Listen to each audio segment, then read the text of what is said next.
Deogratius Ndejembi, Waziri wa Ardhi unayemwakilisha Waziri wa TAMISEMI, Mheshimiwa Hussein Mohamed Bashe, Waziri wa Kilimo, Mheshimiwa Aishatu Kijaji, Waziri wa Viwanda, waheshimiwa mawaziri wote mlioko hapa, Mheshimiwa mkuu wetu wa mkoa wa Simiyu, mwenyeji wetu, Mheshimiwa naibu katibu mkuu wa Chama cha Mapinduzi, ndugu yetu John Mongela, pamoja na mwenyekiti wa CCM wa mkoa na viongozi wengine wa chama, tambue uwepo wa mjumbe wa halmashauri kuu ya CCM wa mkoa huu, pamoja na wajumbe wote kamati za siasa za mkoa na wilaya. Lakini pia nitambue uwepo wa viongozi wa vyama vya siasa wa wilaya hii. Tambue uwepo pia wa makatibu wakuu waliopo hapa pamoja nasi, Mheshimiwa mkuu wa wilaya ya Meatu, kamati za ulinzi na usalama mkoa na wilaya hii, waheshimiwa wabunge na waheshimiwa madiwani, viongozi mbalimbali wa serikali mliopo, Dr. Riyadh, mmiliki wa kiwanda cha BioSustain, na wote wanaowakilisha sekta binafsi mlioko hapa, machifu wenzangu na wazee wa Meatu mliopo hapa, ndugu wananchi, vikundi vyote vya burudani, mabibi na mabwana, ndugu zangu wanahabari, Meatu oye! Jamhuri ya Muungano wa Tanzania. Ndugu zangu, nianze kwa kumshukuru Mwenyezi Mungu tujalia uzima na kutufikisha salama katika wilaya hii ya Meatu. Niwashukuru sana sana wananchi wa Meatu na mkoa wa Simiyu kwa ujumla kwa kujitokeza kwa wingi na kuleta hamasa katika ziara hii. Asanteni sana wana Meatu. Ndugu wananchi, nipo katika mkoa wa Simiyu kwa ziara ya siku 5 inayolenga kuzungumza na wananchi ili kujua changamoto zao. Lakini vile vile ziara hii inalenga kukagua utekelezaji wa miradi mbalimbali ya maendeleo ikiwemo viwanda kama nilivyofanya asubuhi hii. Lakini kabla sijaendelea, ndugu zangu wana Meatu, nitoe pole nyingi sana. Pole nyingi sana. Tumepoteza vijana wetu 4, lakini na wengine kadhaa wameumia katika usafiri kuja kwenye mkutano huu. Nitoe pole sana kwa wana Meatu. Ndugu zangu, katika wilaya ya Meatu, asubuhi hii kama nilivyosema, nimefungua rasmi kiwanda cha pamba cha BioSustain cha kinachomilikiwa na Dr. Riyadh. Kiwanda hiki kinachochakata pamba, mbali na kutengeneza ajira, kitapanua soko la wazalishaji wa pamba wa hapa wilaya ya Meatu. Soko liko pale, na ndio madhumuni ya serikali kupeleka viwanda maeneo mbalimbali. Nimeelezwa kwamba uwekezaji katika kiwanda hiki umezalisha ajira za kudumu 375 na ajira za muda 880. Hili si dogo. Muhimu zaidi, wawekezaji wa kiwanda hiki wanakusudia panua uwekezaji wao kwa kuongeza kiwanda kingine chenye thamani ya shilingi bilioni 12 kwa ajili ya uzalishaji wa mafuta ya mbegu za pamba na alizeti. Haya ni maendeleo makubwa sana, nami nawahamasisha wawekeze zaidi. Ndugu wananchi, serikali inaendelea na jitihada za kuvutia viwanda katika wilaya ya Meatu na mkoa wa Simiyu kwa ujumla. Kwa sasa Meatu ina viwanda vikubwa 3, viwanda vidogo 148 na viwanda vidogo sana 268 vilivyotoa jumla ajira 1342. Niwahakikishie wawekezaji wa viwanda, kikiwemo kiwanda hichi nilichokifungua asubuhi, kwa serikali itaendelea kuweka mazingira mazuri kwa ajili ya kukuza viwanda vya ndani. Aidha,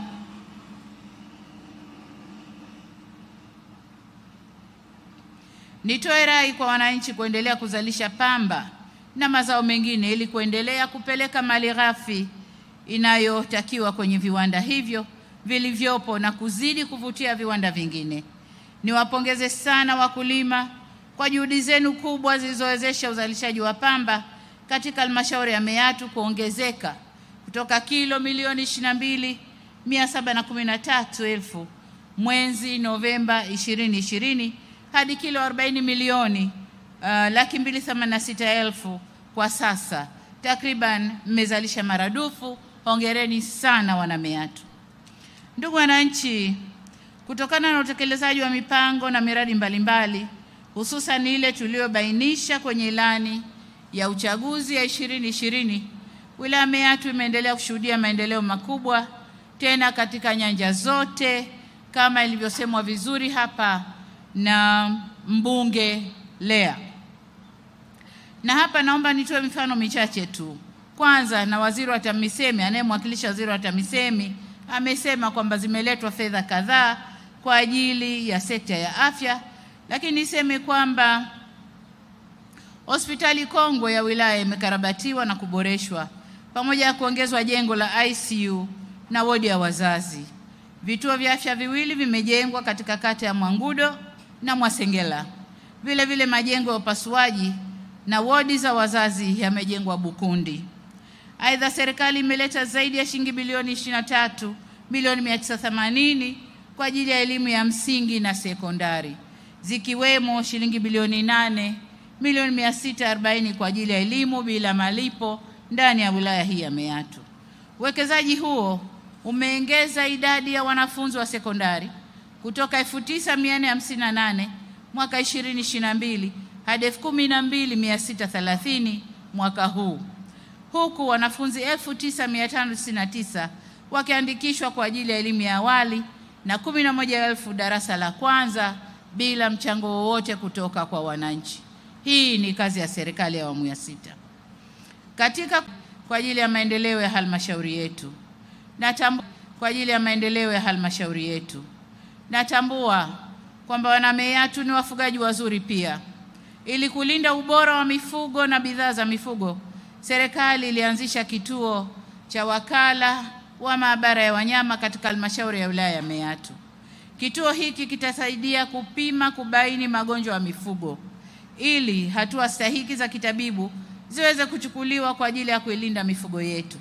Pamoja na hayo, jana nilizindua kampeni ya chanjo ya mifugo inayolenga kulinda na kuongeza thamani ya mifugo yetu. Hivyo nitoe wito kwa wananchi kushiriki ipasavyo katika kampeni ya chanjo ya mifugo na kuingia kwenye ufugaji wa kisasa wenye tija zaidi.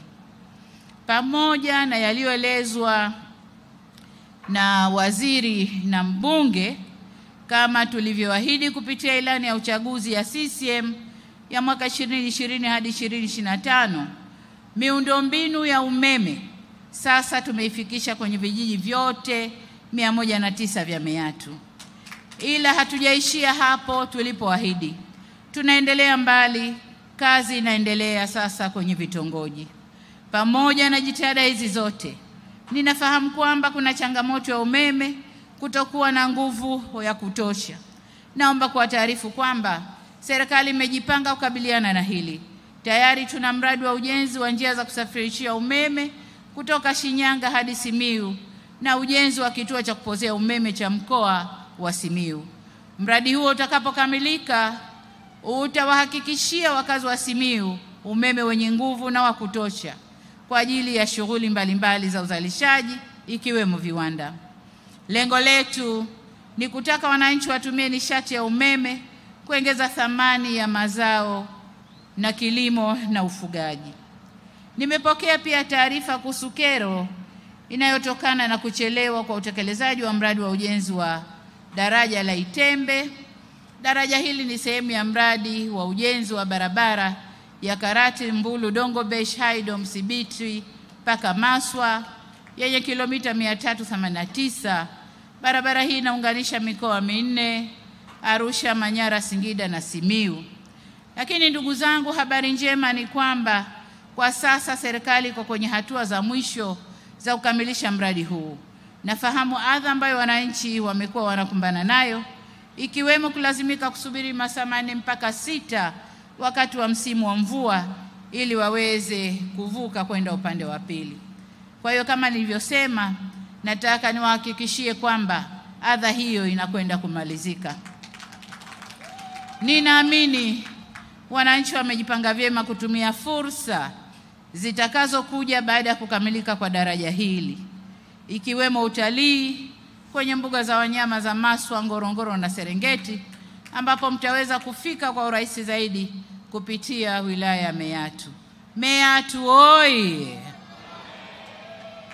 Ndugu wananchi, natambua pia kwamba wilaya ya Meatu bado inakabiliwa na changamoto ya maji.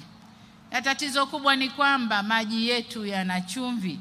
Tumeleta magari, tumechimba visima, lakini maeneo mengi visima maji yamekutwa yana chumvi.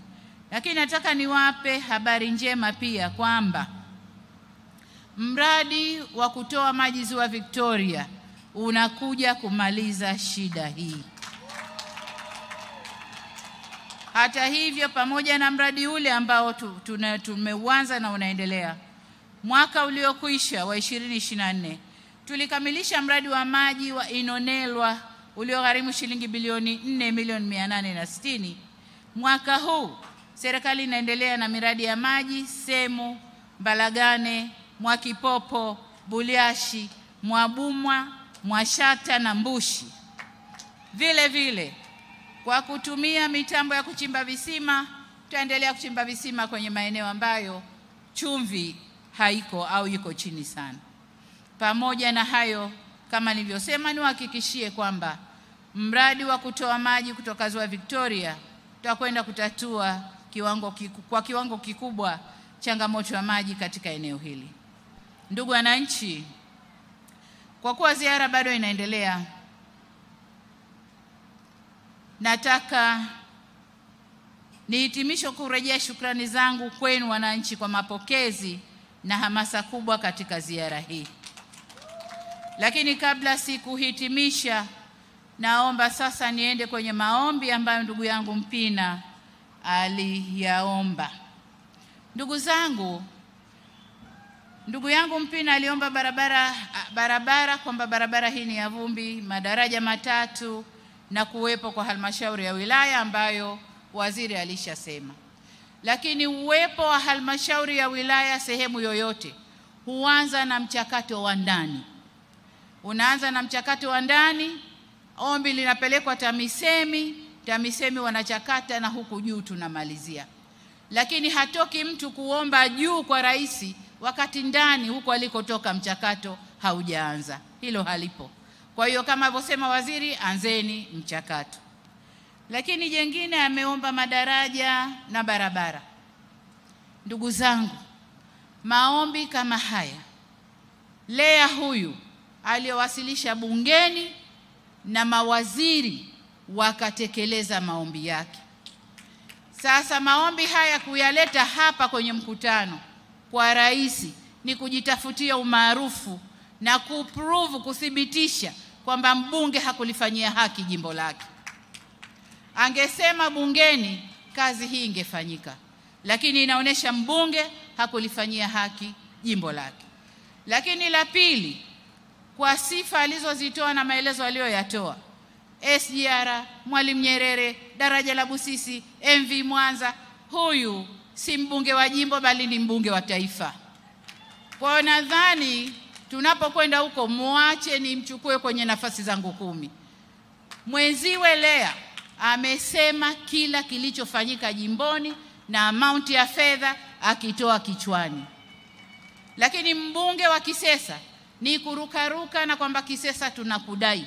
Lakini ukifata maandiko na rekodi za serikali, tumefanya mambo mengi sana Kisesa. Amenishangaza kusema Kisesa iko kama mwanamke aliyesuka nywele. Ina maana amedharau jimbo lake. Angesema kumekatwa mabarabara, maendeleo yameonekana na hivi.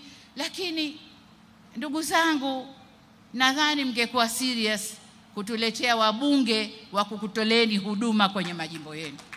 Nadhani mngekuwa serious kwenye hilo. Kwa hiyo huyu ni mbunge wa taifa na sio mbunge wa jimbo, kwa sababu hakuongea chochote cha jimbo lake. Baada barabara za kusuka nywele ndicho alichoongea. Uvamizi wa tembo, hatua tumeanza kuzichukua, na mambo haya ni hatua kwa hatua. Kama tumeweza kujenga vituo 3, bila shaka kama tatizo bado ni kubwa, angemuona waziri wa maliasili na utalii akiwa bungeni, na waziri angejua cha kufanya, na sio kuja kulalamika hapa mbele ya rais na kutaka umaarufu mbele ya wananchi, maarufu ambao kazi hazifanyi inavyopaswa.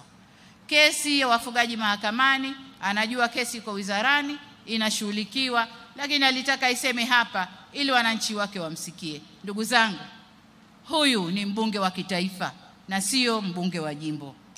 Kama kweli wana Kisesa mnataka maendeleo, huyu mbunge sio wa jimbo, ni wa kitaifa. Ndugu zangu, baada ya kusema hayo, niwapongeze viongozi wa mkoa, wilaya na halmashauri kwa kazi mnayoendelea kuifanya, na niwaombe sana muendelee kufanya kazi, muwatumikie wananchi ili maendeleo kwa wananchi yaonekane. Nyinyi tuliowaleta huku si watawala, mnamwakilisha rais lakini si watawala, ni watumishi wa wananchi. Kwa hiyo niwaombe sana, watumikieni wananchi. Niwaombe sasa mturuhusu tuendelee na ziara katika maeneo mengine, na asanteni sana kwa kutusikiliza. Asanteni sana. Toti, tunaomba tumsindikize Mheshimiwa Rais wa Jamhuri ya Muungano wa Tanzania. Oh,